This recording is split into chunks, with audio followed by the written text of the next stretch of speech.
Billionaires are pouring money into this private city, built in one of the poorest, most dangerous countries in the world. They're just showing, man, if you got money, like, you can build and do essentially like whatever you want to. You can build a $1 billion mansion next to a swamp or swampland or people in impoverished areas and like not care. Well, they won't care, which is weird. It's called Prospera, and Honduras has virtually no control over it. Virtually? What does that mean? The city runs like a business, with corporate income tax as low as 1%. And you can pay for anything, even your taxes, using Bitcoin. It's the freedom to do, the freedom to pursue your dreams, right, with minimum artificial obstacles. But when we visited last year, most of the offices and homes were empty. And now, some locals who live nearby are afraid that wealthy businessmen might take over their land.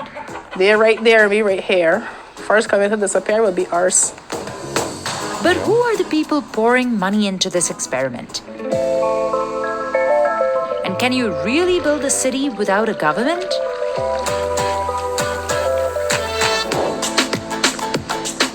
Just off the coast of Honduras is the island of Roatan, which attracts thousands of tourists and deep-sea divers every year. Tucked away in this tropical paradise is Prospera.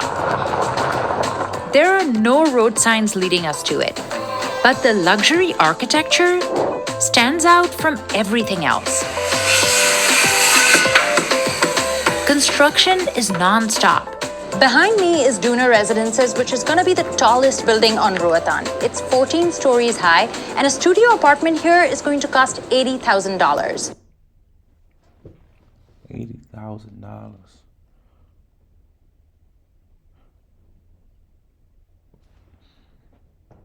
$80,000. Oh yeah. Oh yeah. The city is part of a special economic zone created by Honduras to attract foreign investment. Are you guys going to get an apartment here? Yeah? Yeah? Maybe? Thinking about it? Maybe. Yeah. But only about 5 people lived here last year. And that includes Jorge Colindres. I'm the mayor or governor of the zone. Here it's an island. There's only one road, so there's no traffic lights, and that's I really enjoy this. He was appointed by the Honduran government to lead a committee that regulates the zone. They collect taxes, run security, and approve any new laws here. He refused to disclose who else was on the board, but reports suggest many members are American, and some have served in previous Republican administrations. To become a resident, Hondurans have to pay an annual fee of $260, while foreigners dish out $1,300. Most are e-residents, so they can enjoy the perks, but they don't have to live here.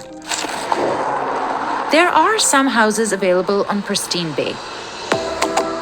The sprawling 400-acre property was built before Prospera, but some owners incorporated it into the special economic zone. There's a luxury resort, a golf course, and private residences. So this is one of the biggest villas on Las Verandas. It is a 2-bedroom villa. It costs $1,700 a night to stay here. God damn. And check out the view.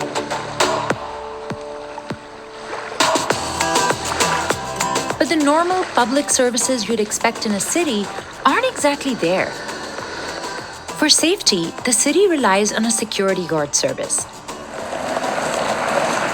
There's one private Montessori and elementary school that charges $550 a month for tuition. Around 120 businesses had registered here as of January 2023. In Honduras, it will take you somewhere around 6 months or more to get the proper licenses to operate your business. In here, you can get your business to an operational stage in less than 2 weeks. The new companies include a gene therapy startup, a dive shop, and a Bitcoin education center, run by Dusan Matuska, who moved from Slovakia. So here is where we pay. Chai latte, okay, go confirm. You can choose to pay with Bitcoin Lightning, which is the fast way to send Bitcoin. So I click here, I scan the QR code, it shows me how much I need to pay.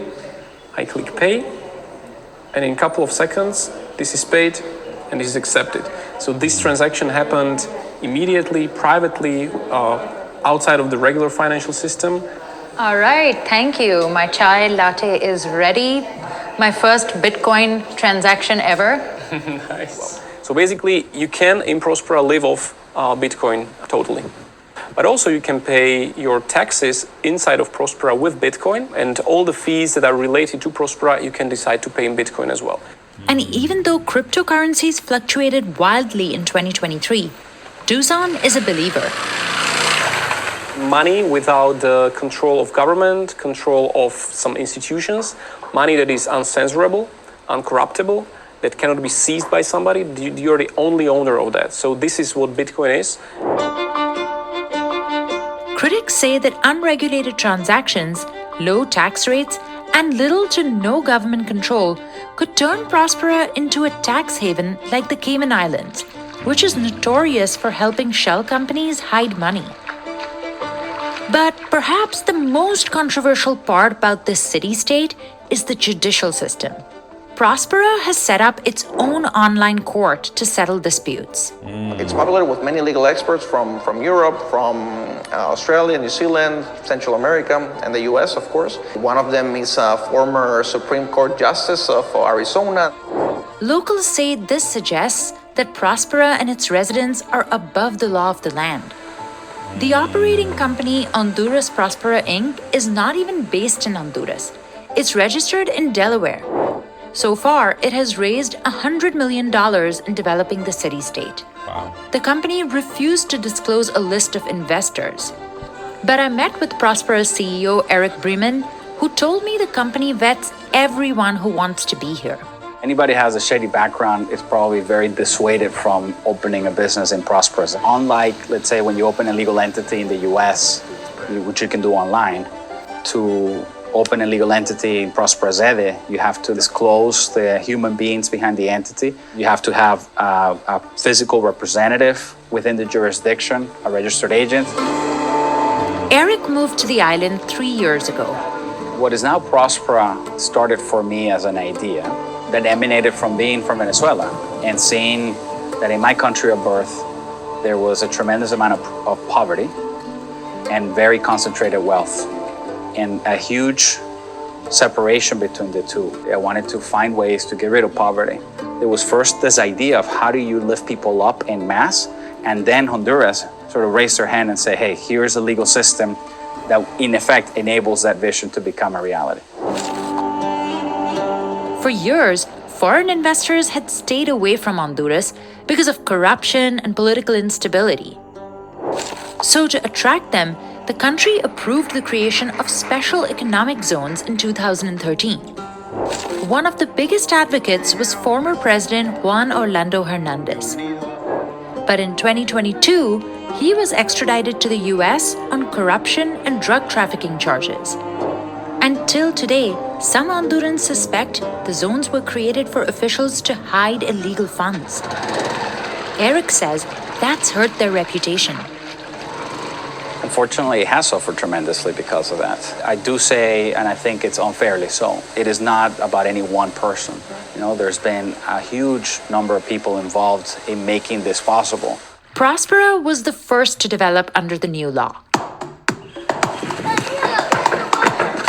But most residents of the nearby village of Crawfish Rock had no idea that wealthy investors were moving into their neighborhood. This road leads to Crawfish Rock, and this road leads to Prospera. And behind me, I counted like 5 security cameras to the entrance to Prospera. And there's a sign that says, we create jobs for islanders, we believe in private property, we comply with the laws, join us. Louisa Connor was born and raised in this tight-knit community of 600 people. We have 4 generations now, and ever since, we've been living a peaceful life within this community. Residents here grow all the food that they eat. Then we have the cocoa. These are coconut.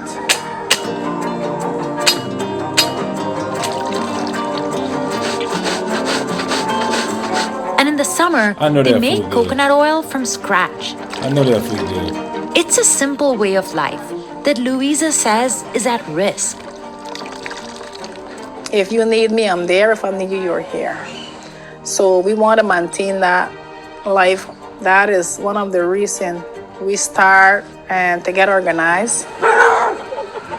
She claims their actions have been hostile. No one could enter. They had guards at the road that we couldn't go in.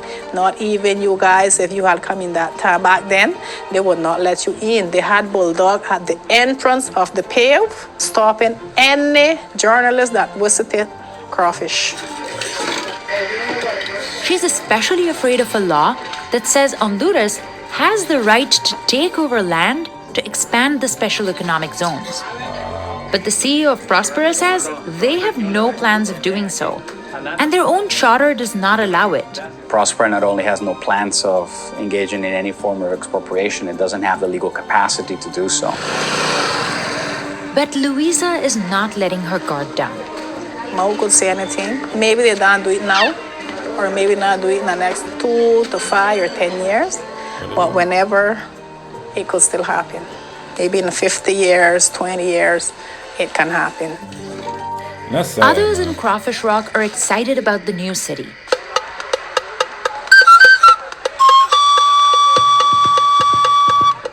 Like Virginia Mann, who owns her own catering service. She secured the funds to launch this business when she won a startup competition through Prospera. Well, today we have island fried chicken, Oh my God. the best on the island, and we have homemade fries. She says the city-state has hired 30 people from the village, including the women who work in her kitchen, landscapers, and construction workers. They're not high-paying jobs, but in a country where more than half the population lives in poverty, any work makes a difference. Especially on this small island where tourism is the biggest industry. Roatan's Afro-Caribbean community, called the Garifuna, depend on it. I visited their village, Punta Gorda, about 11 miles northeast of Prospera. You know something I think about? Like, you see these people sitting, playing music and enjoying themselves, and then you see the houses that look like they can fall down any day. And then you go back and you look at the people that's in Prosperous or whatever they're at on a nice place. It's like, what does it matter, Like, if you have a good home and you're on a beach or whatever the case may be, like, the beauty is, what is it called? The beauty is in the eye of the beholder. Like, to come in and take over someone's land because you feel that you can build something for wealthy people, I feel like it's outrageous. It's something different if no one lives on the land and you go and you want to build stuff and try not to destroy and kill all the animals on there. I feel like it is what it is, man. I feel like we're creators as humans and we can go to places and help build up economy. But I feel like people just go in and it's just for selfish reasons, and it's kind of super, super sad, to be honest. They come in there and yeah, they giving them a couple people jobs, but instead of building up the people that's poor there and helping them and building the whole country up, you just build up a little section and isolate yourself and make yourself feel above. And it's kind of weird, man. It kind of makes it sick to my stomach, to be honest.